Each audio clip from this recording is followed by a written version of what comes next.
আমি আজকে একটু ওয়েস্টার্ন পরে এসেছি, একটু ডিফারেন্ট ড্রেস।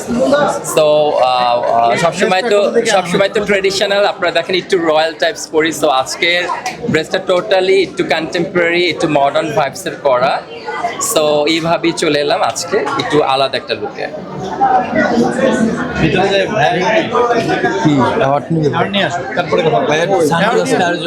অসুবিধা নেই, এখন যা করে পরে ফেলেন, সময় না। আমার আরেকটা প্রোগ্রামে আমার যেতে হবে।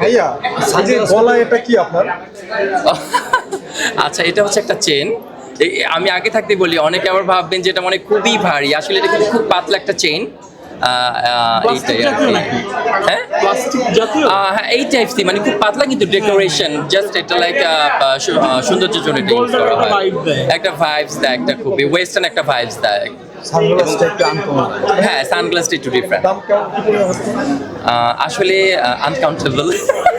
কোন ব্র্যান্ডের ভাইয়া এই সানগ্লাসটা? কোন ব্র্যান্ডের সানগ্লাসটা? আসলে অ্যাকচুয়ালি এটা তো অবশ্যই বাইরের একটা সানগ্লাস। কোন দেশ থেকে? তো এটা আসলে এটা তো বাইরেই পাওয়া যাবে। এখন এটা কোন দেশে পাওয়া যাবে আমি জানি না, বাট এটা আমি পেয়েছি আর কি। আপনাকে গিফট করেছে? হ্যাঁ। সানগ্লাসটার কি নাম কি হতে পারে? এটা আমি এটার সাথে জাস্ট ম্যাচ করে পড়ছি, একটু গ্লসি লাইক এই টাইপের একটা সানগ্লাস, যেন আমার এই ড্রেসটার সাথে যেন এই সানগ্লাসটা একটু ডিফারেন্ট লাগে, এই জন্য আজকে পরা। এবং যেহেতু প্রোগ্রামটা অনেক জমকালো, গর্জিয়াস একটা প্রোগ্রাম, এই জন্য দেখা গিয়েছে যে সানগ্লাসটা আমি এটার সাথে ম্যাচ করে পরার ট্রাই করেছি। এই যে গলার যে হারটা, আমরা কি বলবো? চেইন। এটা কি নিজেই করেছেন না অন্য কেউ সাহায্য? না, এটা হচ্ছে একটা স্টাইলিশ চেইন। এই চেইনটা মনে হয় আমি বাংলাদেশে ছেলেদের মধ্যে মানে ফার্স্ট করলাম। অনেক মোটা টাইপস মনে হয়, কিন্তু এটা খুবই বলে দিই খুবই হালকা পাতলা, খুবই কমফোর্টেবল এবং ক্যারি করার মতো। জাস্ট লাইক যেহেতু এটা আমি হাফ স্লিপ করেছি, ড্রপ শোল্ডারটা, মানে যেটা করা ড্রপ শোল্ডার না হাফ স্লিপ টাইপ করেছি, এটার সাথে জাস্ট ম্যাচ করে এটা আমার আজকে পরা হয়েছে। এবং হোয়াইট অ্যান্ড গোল্ডেন একটা কম্বিনেশন, যেন লুকটা অনেক সুদিং লাগে। এটার প্রাইস কত হতে পারে? আসলে এই প্রাইজিং এর ব্যাপারগুলো কোন দিকে আমরা রাখতে যাবো? আচ্ছা, আসলে এই প্রাইজিং এর আরেকজনের পিছনে এটা প্রাইস কত হতে পারে? আসলে এই প্রাইজের ব্যাপারগুলো এখন অনেক বেশি ট্রেন্ডিং, অনেক বেশি মানে সবাই এখন প্রাইস। আসলে প্রাইসটা আমি বলতে চাই না। আমি মনে করি আমার সব কিছু যেটাই হোক না কেন, আমার কাছে মনে হয় 1 টাকা হোক 2 টাকা হোক, ওইটা আমার কাছেই থাক। এই চেনটা পরে কি শুয়ে থাকতে পারে?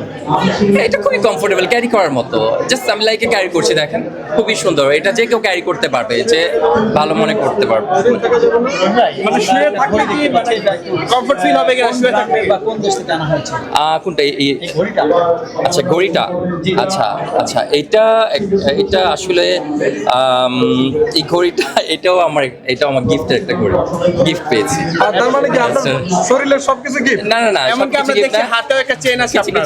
কিছু গিফট করা হয়েছে, গিফট পাওয়া। আর এটা হচ্ছে আপনারা জানেন গুচি একটা ব্র্যান্ড। আমি কিছুদিন আগে ব্যাংকক গিয়েছিলাম, সো এখান থেকে এটা পারচেস করেছি ব্যাংকক থেকে। এগুলো তো মেয়েরা ব্যবহার করে। আর এটা অ্যাকচুয়ালি ইউনিসেক্স, ছেলে মেয়ে দুজনে ইউজ করতে পারবে।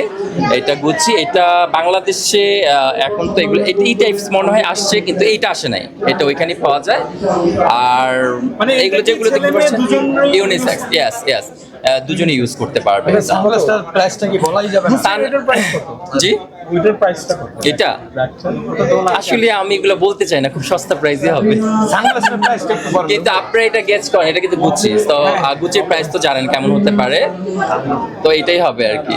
আচ্ছা রুমি ভাই, আজকে আপনার যে আউটলুক আমরা দেখছিলাম, Yes. টোটাল কস্ট কত হতে পারে? আসলে একটু ব্যতিক্রম।